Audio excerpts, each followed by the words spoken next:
Hello, you. You found The Flower of Freedom by Deborah J. Reeves again. It's my original work, and all rights to the book and to this presentation of it are reserved. This is chapter 57. Just missed them. Your chair is ready. Have a seat, be comfortable.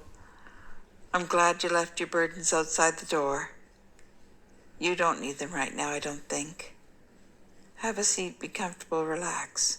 Here we go, chapter 57, Just Missed Them. Hans had been looking for his son all day.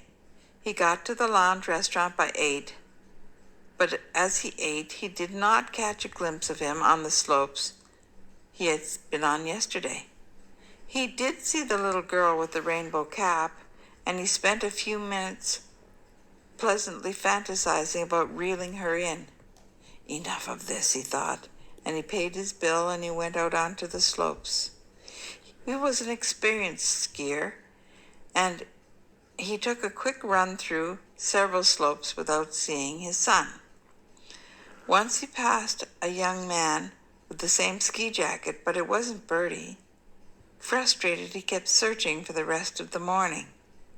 He went in and had lunch at about noon.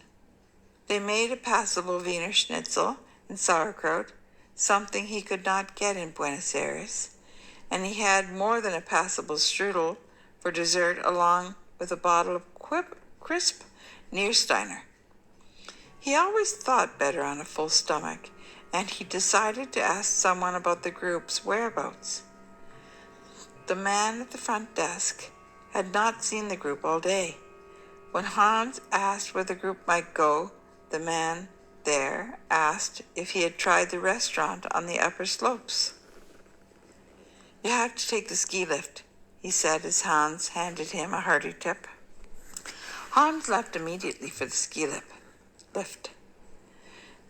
As he was halfway up, he thought he saw a knitted toque like the one his son had been wearing, flying down the distant slope along with several other skiers. He cursed as the ski lift took its leisurely time getting to the top.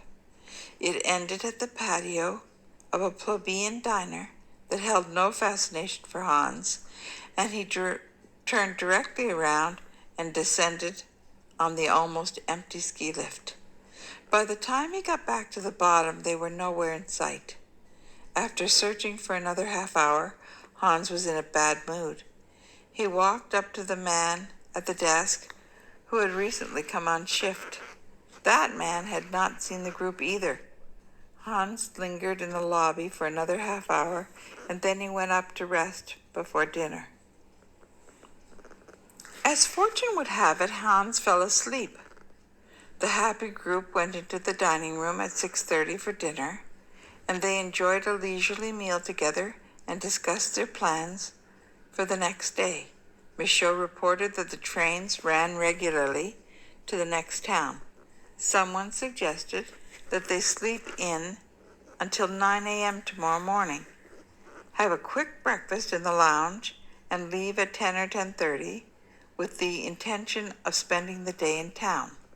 They liked the plan, and they adopted it, agreeing to meet in the lounge at 9:30 the next morning.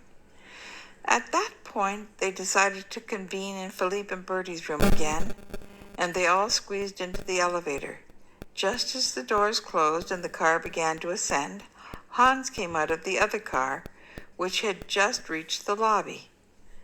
The man at the desk did not have a good feeling about Hans and the questions he was asking, so he had conveniently not seen the group pass him a few moments before. Before he left that night, he told his friend, who was also his boss at the lodge, that he had a bad feeling about the guy in the expensive suite. Something just feels off, he said with a shake of his head. Hans went to bed that night frustrated. He had come halfway around the world to see his son, and his place was not that big. He would try harder tomorrow. Hans was up and out of his room when the lodge restaurant opened the next morning, certain that he could sit there long enough to catch his son and his friends at breakfast. Hans knew how to be sweet to ladies. It was a practiced cover skill. And he was sweet to the servers in the lodge restaurant. They told him that the group had been in at 6:30 the first day. His son was there.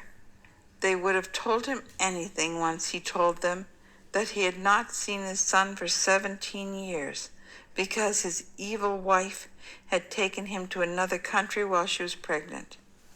And he had been searching for him ever since. One woman admitted that she saw the similarity between he and the young man. She told him that she had known it even before he told her. "Some women can be such bitches," she said with a sharp nod of her head. She slipped him her phone number when she put his breakfast on the table and said that she could only wish that her children's father cared as much for them. "I will keep my eyes open for him," she said with a wink. And then she saw him leering at the child in the rainbow cap. It was impossible for her to miss, and even harder for her to dismiss. It was not just admiration for the child, it was something far more feral. She was a mother, and that leer evoked a response from somewhere deep within her subconscious mind, and it rang alarm bells that she could not ignore. Hans sat there from 6:30 to 8:30, smiling when she refilled his coffee cup several times. He had about an hour to watch the little girl in the rainbow cap, even as he scanned the other slopes. Then he looked at his watch and remembered the restaurant at the top of the ski lift. He inwardly berated himself for forgetting about the other option. He quickly paid and got his ski equipment. He caught the ski lift to the top at 8:45, and he surveyed the slopes as it rose. That's the end of this chapter. Hans is on the hunt